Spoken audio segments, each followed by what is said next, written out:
اعوذ باللہ من الشیطان الرجیم بسم اللہ الرحمن الرحیم۔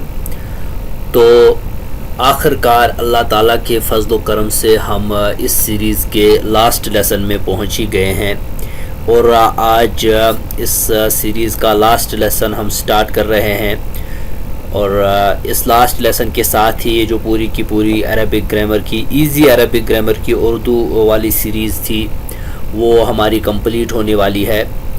اور اس سے پہلے انگریزی میں جو ہم نے سیریز کی تھی وہ اللہ کے فضل و کرم سے کمپلیٹ ہو چکی تھی، اور اس لیے ہم نے سوچا کہ اردو کے اندر بھی ہم ایک سیریز بنائیں تاکہ اردو جو طبقہ ہے جو انگریزی نہیں سمجھ پاتے ان کے لیے یہ بہتر ہو، اور ان کے سمجھنے کے لیے آپ صرف موٹیو یہ رکھیں کہ ہم نے قرآن کو سمجھنا ہے، اللہ کے کلام کو سمجھنا ہے، پیغمبر کے کلام کو سمجھنا ہے۔ اس حوالے سے عربک گرامر کی جو یہ کاوش ہے آپ کیجئے، کوشش کیجئے۔ اللہ آپ کو اجر عظیم عطا فرمائے۔ میں اللہ سے دعا کرتا ہوں کہ اللہ تعالیٰ اس پوری سیریز کے بنانے میں ہمارے اندر جو ہے وہ ہماری جو نیت ہے وہ خالص کرے اپنے لیے، اور اس کو ہمارے لیے نجات کا ذریعہ بنائے، ذخیرہ آخرت بنائے، اور کل کو جب ہم قبر کے اندر ہوں گے تو ہمارے لیے وہاں روشنی کا ایک ذریعہ بنائے، اس کو آن گوئنگ چیریٹی کے طور پر ہمارے لیے رکھے، اور آپ لوگوں کے لیے بھی ہدایت کا ذریعہ بنائے۔ اگر کوئی بھائی یا کوئی بہن اس سے کچھ سیکھ پاتے ہیں تو ان سے گزارش ہے کہ ہمیں اپنی دعاؤں میں یاد رکھے گا۔ Let us start the last lesson, that is the 30th lesson of this series، ادغام و محموز۔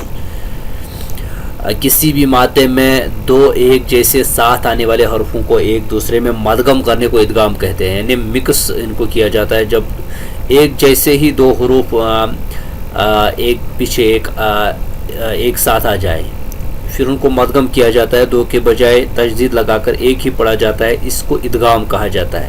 مثلا مدد، میم دال اور دال چونکہ سیم حروف ہے اور ریپیٹڈلی آ رہا ہے، یہ مددہ یمدودو سے مدہ یمدو، دال ایک ہی دفعہ لکھا جائے گا اور تشدید کی وجہ سے پڑھا دو دفعہ جائے گا، یہ ایکچول ہے ادغام۔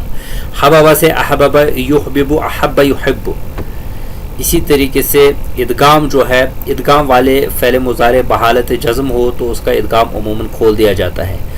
اگر یہ فعل مضارع کی حالت میں ہو اور یہ بحالت جزم ہو تو اس کا جو ادغام ہے کامنلی اس کو اوپن کیا جاتا ہے، کھول دیا جاتا ہے، اسے فق ادغام کہتے ہیں۔ مثلا لم یمدد، اب دیکھیے یہ جو جزم والا ہے یمدد، لاسٹ والا دال جو جزم والا ہے، دال اور دال کو کھول دیا گیا ہے، اب یہاں پر تجدید نہیں لگنی ہے کیونکہ یہ فعل مضارع اور بحالت جزم ہے۔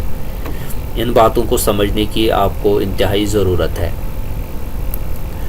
اب دیکھیے غزہ یغض، قل یقل، من یمن، مر یمر، حم یحم، مس یمس، حل یحل، تم یتم، فر یفر، غر یغر، قص یقص، ذل یذل، دع یدع، حد یحض، سب یسب، ظن یظن۔ یہ دیکھیے ادغام ہو رہا ہے ان کے اندر، اور یہ کافی سارے اگزامپلز ہیں، حالانکہ آپ کے سمجھنے کے لیے بہت سارے اگزامپلز ہیں یہ، اگر آپ ان کو دیکھنا چاہیں گے۔ اور احل یحل، اتم یتم، عدل یدل، اتبع یتبع، انفدع ینفدع، تحاد یتحاد، اور یہ ثلاثی مجرد کے ہیں، اور یہ والے جو بلیو کلر سے ہیں ثلاثی مزید فیہ کی کیٹیگری سے آتے ہیں، ورنہ تو سیم ہے یہ۔ اور جس فعل کے مادے میں حمزہ شامل ہو اسے اس فعل کو محموز کہا جاتا ہے۔ اب ادغام تو آپ نے سمجھ لیا، اور محموز وہ ہے جس فعل کے مادے میں ہی حمزہ شامل ہو اس کو محموز کہا جاتا ہے۔ کسی بھی فعل میں اگر دو حمزے ایک ساتھ ہوں، اب دیکھیے ایک حمزہ کی بات تو ہو گئی، اب دو حمزے اگر ایک ساتھ آ جائیں کسی فعل میں تو دوسرا حمزہ مطابقت کے اصول کے تحت تبدیل ہو جائے گا۔ مطابقت کا جو اصول ہم نے پریویس پڑھا ہے، اگر آپ اس لیسن کو پہلی بار دیکھ رہے ہیں تو آپ پیچھے جائیں، اس سیریز میں آپ کو مل جائے گا مطابقت کا لیسن بھی۔ وہ جو ہم نے لیسن پڑھایا تھا اس کے جو رولز ہیں، اصول ہیں، ان کے تحت یہ جو دو حمزے آ رہے ہیں یہ تبدیل ہو جائیں گے۔ کچھ ایگزامپلز ہیں، افعل، آمن۔ اب دیکھیے آمن، یہ یہاں پر دو دفعہ آیا ہے حمزہ، پھر یہ یہاں پر پڑھا جائے گا آمنا، اس کا مصدر بنے گا. تو یہ آپ کی سمجھ میں نہیں آئے گا اگر آپ نے مطابقت نہیں پڑھی ہے. مطابقت سیکھیں گے تو آپ کی سمجھ میں آ جائے گا. افعلو اور اوتیو، اب دیکھیے بار بار دو حمزے آ رہے ہیں. پھر اوتیا اینڈ آمنا، اس کے بعد یؤمنو، اور اس کے بعد ایمان، اور لاسٹ والا جو ہے یہ مصدر ہوتا ہے، بیچ والا جو ہے وہ ہوتا ہے اس کا مضارع. آصف اینڈ یوسف، اور اس کے بعد ایساف. اب میں جو ذکر کر رہا تھا کہ آوا، اور لاسٹ ایگزامپل رہ گئی تھی اوویو اور ایواؤن. ماضی پہلا اس کا جو صیغہ ہے، پہلا جو کالم ہے ماضی ہے، دوسرا ہے مضارع اور تیسرا اس کا مصدر بنتا ہے. تو آپ مطابقت کا لیسن بھی دیکھیں اور ان اصولوں کے تحت یہ جو میں نے چیز بیان کی ہے اس کو سمجھنے میں آپ کو آسانی ہو جائے گی انشاءاللہ. اب فعل امر میں دو حمزے ایک ساتھ آ جائیں. اب دیکھیں وہ تو فعل ماضی مضارع کی بات ہو رہی تھی. اب اگر فعل امر میں دو حمزے ایک ساتھ آ جائیں تو بعض اوقات ان دونوں کو حذف کر دیا جاتا ہے. مثلا اکلا یاکلو کل، اکلا یاکلو سے کل کیسے بنا ہے؟ اکلا جو ہے فعل ماضی ہے، سوری، یاکلو اس کا مضارع ہے اور کل جو ہے اس کا امر ہے. اب دیکھیے کل کے اندر حمزہ کا نام و نشان ہی نہیں رہا. وہ کیسے؟ دیکھیے کیسے. فعل امر بنانے کے لیے یا حذف کی. دیکھیے پہلے امر جو بنتا ہے وہ یاد رکھیے کہ ماضی کس سے نہیں بنتا، وہ مضارع سے بنتا ہے. اب مضارع جو ہے یاکلو ہے، یاکلو میں یا ہے، اور امر بنانے کے لیے پہلی جو رولنگ ہے علامت مضارع کو ڈراپ کر دیا جاتا ہے اور یا کو حذف کر دیا. پھر رہ گیا الف، کیف اور لام، اور الف کے اوپر چونکہ کچھ نہیں ہے، یہ سائلنٹ ہے، وہ کلو رہ جاتا ہے. اور مضارع کو جب ہم امر کے اندر تبدیل کرتے ہیں تو ایک تو یہ ہوتا ہے علامت مضارع کو ڈراپ کرنا پڑتا ہے، اور آخر میں جو ہے آخر والے حروف کو سائلنٹ کر دینا ہوتا ہے. مینز لاسٹ جو لام ہے اس کو، یہ جو پیش آ رہا ہے اس کو سائلنٹ کر دینا ہے. پھر یا بھی ڈراپ ہو گیا، پہلا والا بھی سائلنٹ رہا، لاسٹ والا بھی سائلنٹ رہا، اور بیچ میں رہ گیا کیف جس کے اوپر پیش آ رہا ہے، تو یہ پڑھا نہیں جائے گا کسی طریقے سے.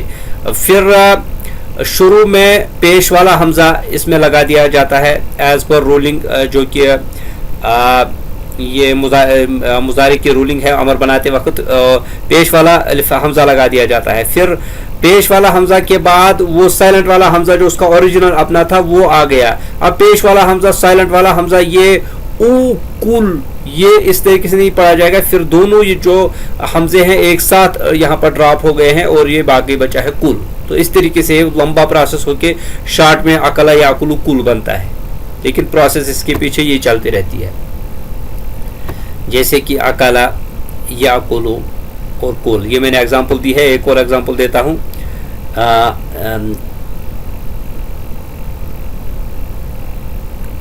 اخذا ہے، یہ اخذا ہو گیا ہے، یہ اخذا یاخذ خذ. کبھی کبھی رائٹنگ میں غلطی ہو جاتی ہے تو اس کو اگنور کیا کیجیے گا. اور لاسٹ لیسن کی جو لاسٹ سلائیڈ آنے والی ہے، سیکھنے کے لیے چند آیات دے رہا ہوں. قل للمؤمنین یغضوا من ابصارہم، اینڈ دوسری آیت من یضلل اللہ فما لہ من ہاد. آیت کا ایک حصہ ہی ہوتا ہے، پوری آیت نہیں ہوتی. اس کے اندر وہ ورڈ ہوتا ہے، کی ورڈ ہوتا ہے جو لیسن سے تعلق رکھتا ہے، پھر اس کو دیکھنا ہوتا ہے اور اپلائی کرنے ہوتے ہیں رولز اس کے اندر. یہ میں نے کام کچھ لیسن سے آپ کے اوپر چھوڑا ہے، آپ یہ خود کیا کیجیے گا. میں اس کو نہیں کروں گا کیونکہ پہلے لیسن میں حل کر کے دے چکا ہوں. اب آپ کی باری ہے، سمجھنا چاہتے ہیں تو اس کو کرنا پڑے گا آپ کو. وَلَوْ كُنْتَ فَظًّا غَلِيظَ الْقَلْبِ لَانفَضُّوا مِنْ حَوْلِكَ. اینڈ بلو کلر سے وَقَالُوا رَبَّنَا إِنَّا أَطَعْنَا سَادَتَنَا وَكُبَرَاءَنَا فَأَضَلُّونَا السَّبِيلَ. اینڈ ریڈ سے رَبَّنَا آتِهِمْ ضِعْفَيْنِ مِنَ الْعَذَابِ وَالْعَنْهُمْ لَعْنًا كَبِيرًا. اور بلو کلر سے فَلَمَّا آسَفُونَا انْتَقَمْنَا مِنْهُمْ فَأَغْرَقْنَاهُمْ أَجْمَعِينَ. اور لاسٹ جو آیت ہے اذ نادا ربہ انی مسنی الضر وانت ارحم الراحمین. تو اس کے ساتھ ہی مائی ڈیئر لسنرز، یہ پوری کی پوری سیریز اپنے اختتام کو پہنچتی ہے. اللہ تبارک و تعالیٰ اس کو اپنے دربار میں قبولیت کی سند بخشے، ہمارے لیے اس کو آن گوئنگ چیریٹی کے طور پر قبول فرمائے اور رہنے دے ہمارے لیے، اور آپ کے لیے ہدایت کا ذریعہ بنائے. ربنا تقبل منا انك انت السميع العليم.